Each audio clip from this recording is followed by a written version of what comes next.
পরে বিলের মাছ, মহিষের গরুর দুধ আর গেলে উত্তরায়ণ আগে ছাড়তে মানে ওখান থেকে আসতে ইচ্ছা করে না। সম্ভবত ও মায়া জালে আটকা পড়ে গেছে, আসতে পারে না।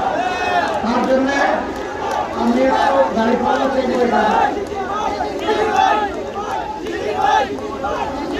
তারপরে আরেকজন আইনজীবী গাড়ি পাল্লা গ্রহণ করবে। বাংলাদেশ জামাত ইসলামী কেন্দ্রীয় অ্যাসিস্ট্যান্ট সেক্রেটারি জেনারেল এহসানুল মাহবুব দুবাই, পঞ্চায়েত দায়িত্বশীল। এইটাই শিশির মণি, ঠিক আছে? মাথা আছে? কিসের মাথা?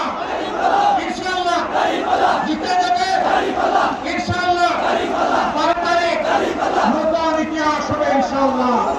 রব্বুল আলামিন 13 তারিখ যে সূর্যের উদয় ঘটাবে, বাংলাদেশে ওই সূর্যের পিঠে তুমি একটু কোন বাংলাদেশ চলে দিও।